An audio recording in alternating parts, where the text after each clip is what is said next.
තමන්ගේ ජීවිතයේ ප්‍රශ්න වලින් පැනලා යන්න මේ තරුණ කාන්තාව වයසක පිරිමියෙක්ව කසාද බදිද්දී ඇය කවදාවත් හිතුවේ නෑ ඇය ආදරේ නොකළ යුතුම කෙනාට ඒ කියන්නේ තමන්ගේ සැමියාගේ පුතාට ඇයට ආදරේ හිතේ කියලා. සතුටින් පිරුණු පවුලකින් පටන් ගන්න මේ කතාව ඇගේ සැමියාව හිරේට නියම වුණාට පස්සේ සම්පූර්ණයෙන්ම කන පිට පෙරලෙනවා. මේ නිසා කිසිම රැකවරණයක් නැති වෙන ඇය පාලනයෙන් තොර වුණු තහනම් බැඳීමකට පැටලෙනවා. ආදරයේ වරදකාරී හැඟීම් වගේම පාවාදීමත් එකතු වුණ මේ බැඳීම් ඔවුන්ගේ ජීවිත කාලය පුරාවටම ඔවුන්ගේ පස්සෙන් එනවා.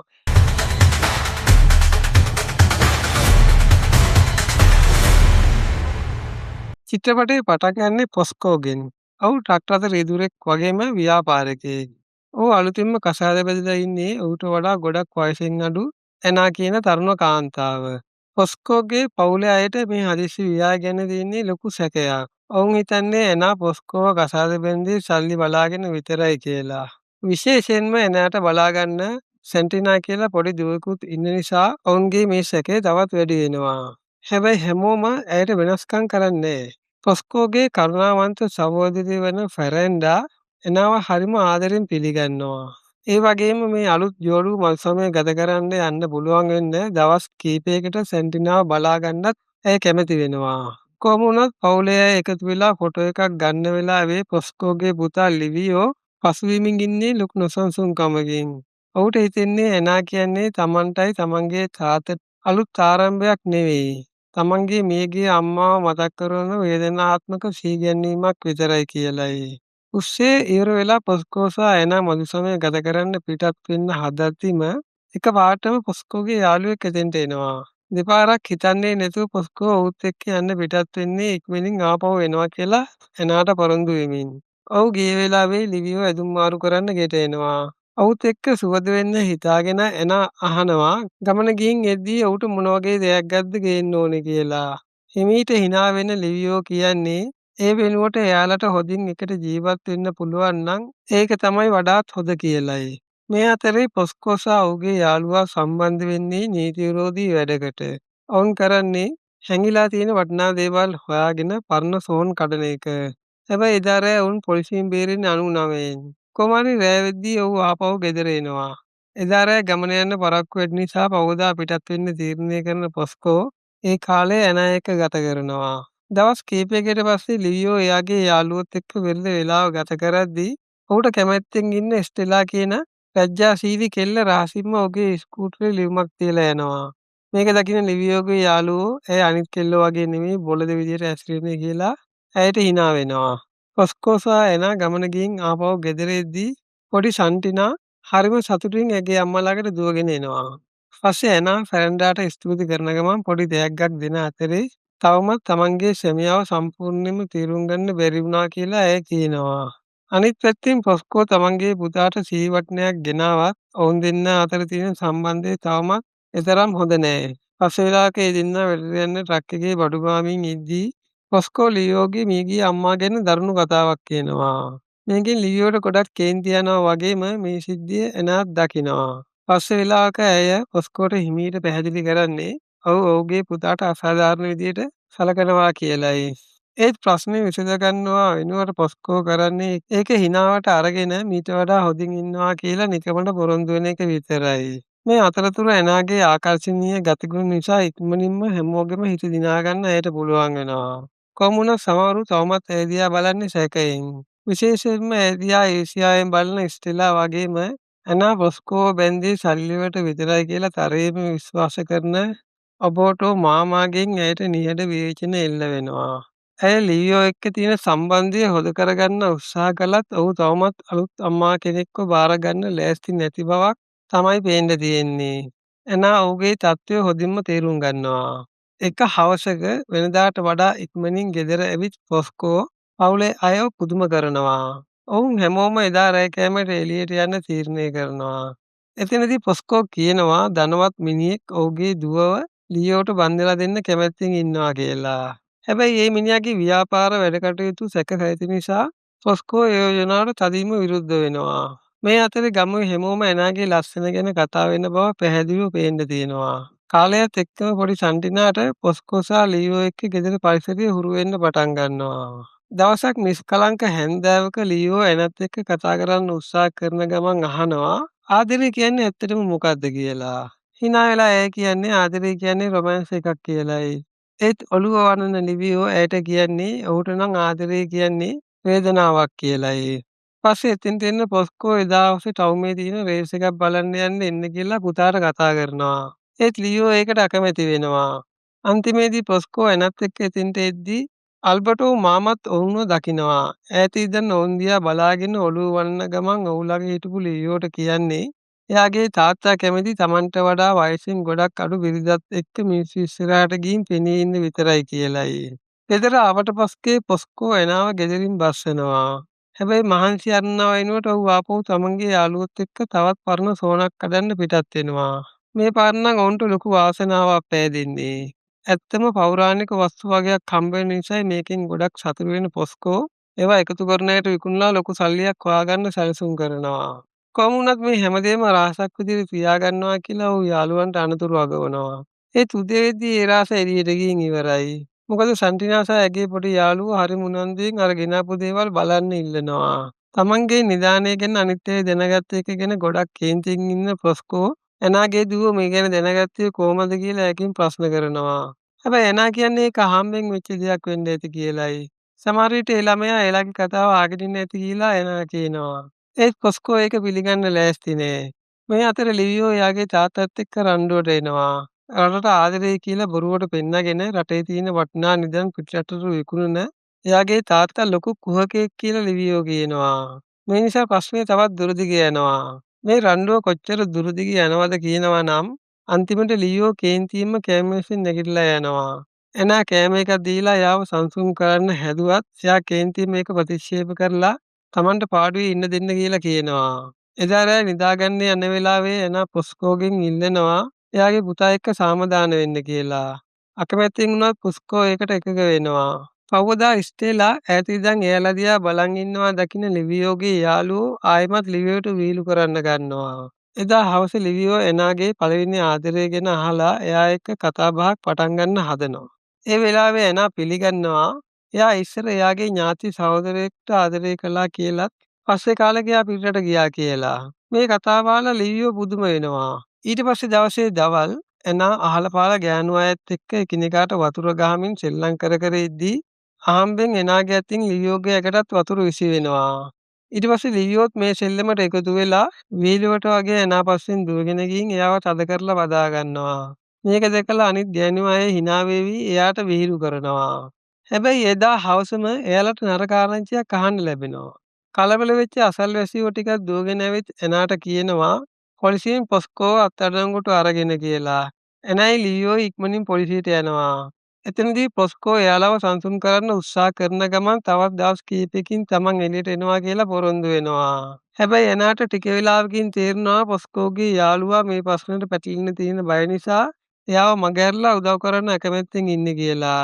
දවස් ගාණක් ගෙවිලා ගියත් පොස්කෝට හිරේ නිදහස් වෙන්න ලැබෙන්නේ නැහැ. එනා ආයෙමත් එයාව බලන්න ගිය වෙලාවේ එයාව අත්අඩංගුවට ගන්නකොට එයා ඇත්තටම පොලිස් නිලධාරියෙකුට ගැහුවා කියලා පොස්කෝ පිළිගන්නවා. කොහොම වුණත් බලාපොරොත්තු අතහරින්න එපා කියන එයා ඉක්මනින් මේ හැමදේම විසඳනවා කියලා එනාට පොරොන්දු වෙනවා. ගෙදර ආපු එනා පුදුම වෙනවා. මේ තරම් ප්‍රශ්න ආශ්‍රේ වුණත් පවුලේ එකතු වෙලා ලිවියෝගේ උපන්දිනය සමරනවා දැකලා. එනා එයාගේ හිතේ තියෙන බය ගැන එයාගේ නෑනවිට ෆැරන්ඩයාට කිව්වම එයාත් එයාගේ සහෝදරයා කිව්වා වගේම හැමදේම හරියයි කියලා විතරයි කියන්නේ. අන්තිමට එනා සංසුන් වෙනවා. එදා රෑ එයා ලිවියෝට රෙදි නමන්නත් උදව් කරනවා.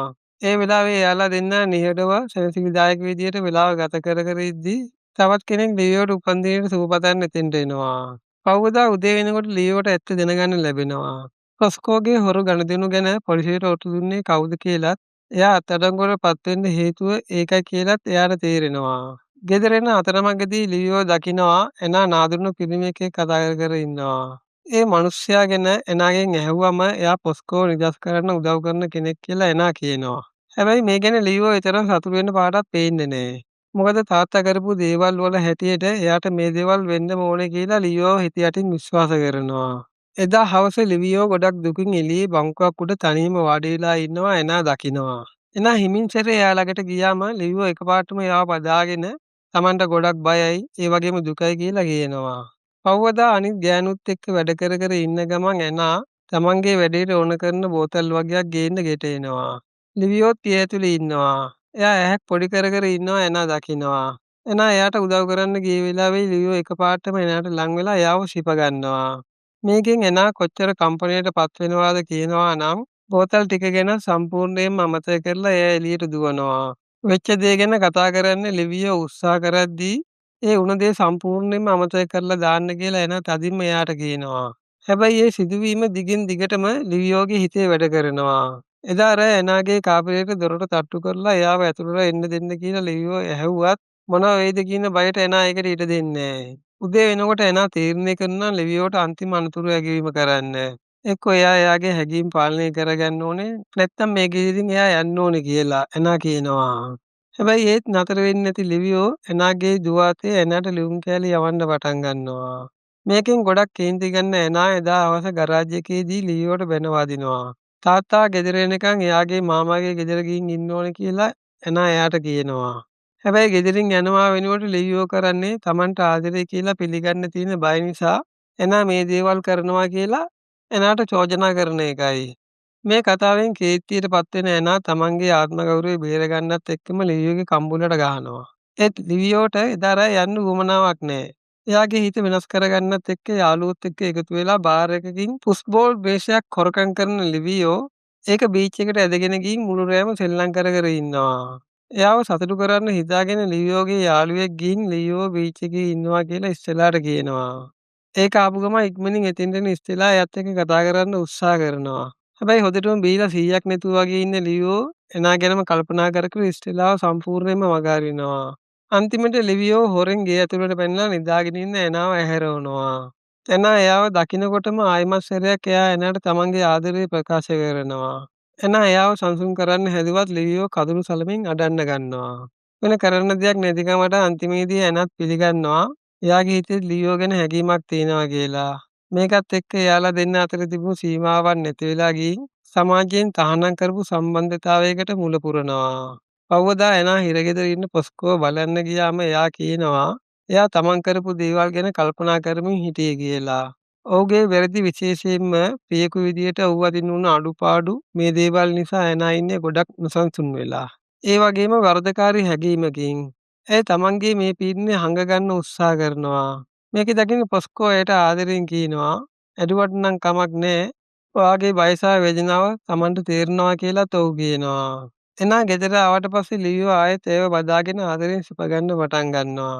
ඒත් එකපාරටම වුන් දකිනවා ස්ටෙලා හොරෙන් අල්මාරියක් අස්සේ හැංගිලා මේ දිහා බලන් ඉන්නවා කියලා. මේක දැක්කම එනා ගොඩක් කලබල වෙනවා. ඒත් ලිවියෝ ඒව සනසලා කියනවා ස්ටෙලා මානසික ආබාධයක් තියෙන නිසා කවුරුත් ඇය කියන දේවල් විශ්වාස කරන එකක් නෑ කියලා. පුදුමයකට වගේ මේ කතාවෙන් එනා සංසුන් වෙනවා.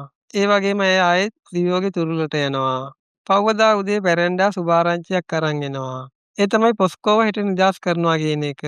මේක අහන ඇනාට තමන් කරපු වැරද්ද ගැන ලොකු වේදනාකාරී හැඟීමක් ඇති වෙනවා. අන්තිමේදී ඇය තීරණය කරනවා හැමදේම ෆැරෙන්ඩාට කියන්න. ඇනාගේ කතාව අහලා ෆැරෙන්ඩා ගොඩක් කම්පණයටපත් වෙනවා. කොහොම වුණත් මේ ඇත්ත එළියට ආවොත් මුළු පවුලම විනාශ වෙන්න පුළුවන් බව දන්න නිසා මේ ගැන කාටවත් කියන්න එපා කියලා ඇය ඇනාට තදින්ම අනතුරු අගවනවා. ඊළඟ දවසේ පවුලේ හැමෝම එකතු වෙලා සතුටින් පොස්කෝව ගෙදරට පිළිගන්නවා.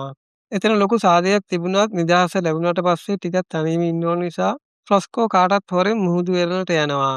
ඒත් ඔහු ටිකක් නිදහසේ ඉන්න හදනකොටම එතෙන්ට එන ස්ටෙලා කියනවා ගොඩක් වැදගත් දෙයක් කතා කරන්න තියෙනවා. විනාඩි කිහිපයක් දෙන්න පුළුවන්ද කියලා. ආපහු සාදයට ආවම පොස්කෝ දකිනවා තමන්ගේ බිරිඳගේ සහ සහෝදරියන්ගේ මුණල් වල තියෙන නොසන්සුන්කම. ඒත් ඔහු කිසිම දෙයක් නොවුණු ගානට දිගටම සාදයේ සතුටු වෙනවා.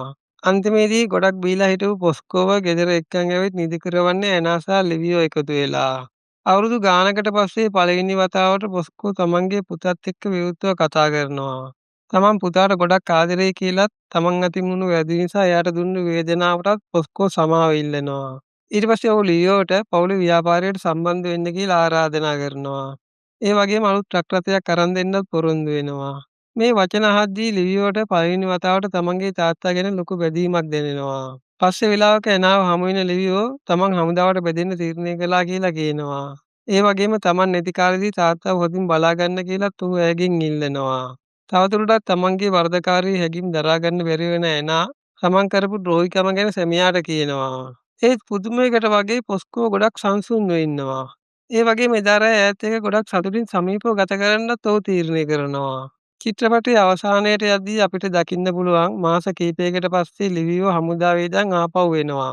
තමන්ගේ අලුත් පෙම්වතිය වෙන ඇන්ටෙලාත් එක්ක පවුලේ අය ආයෙත් සැරයක් ලොකු කෑම මේසයක් වටේ එකතු වෙලා සාදියක් පවත්වනකොට ලිවියෝ සහ ඇනා එකිනෙකා දිහා හොරෙන් ආදරෙන් බලනවා. මේක දකින පොස්කෝගේ සතුටු මූණ එකපාරටම නිහඬ කේන්තියකින් අඳුර වෙලා යනවා. ඊට පස්සේ පවුලේ හැමෝම එකතු වෙලා පවුලේ ඡායාරූපයක් ගන්න සූදානම් වෙද්දී අපිට පේනවා හැමෝගෙම මුණල් වල තියෙන්නේ හිතින් දුරස් වුණු නොසන්සුන් හිනාවක් විතරයි කියලා. ඒ හැමෝගෙම හිත ඇතුලේ කාටවත් නොකියපු වෙනම කතාවක් හැංගිලා තියෙනවා. ඉතින් මේක තමයි The Second Wife චිත්‍රපටයේ සම්පූර්ණ කතාව. මේ වීඩියෝ එකට ඔයාලා කැමති නම් අනිවාර්යයෙන්ම ලයික් එකක් දාන්න.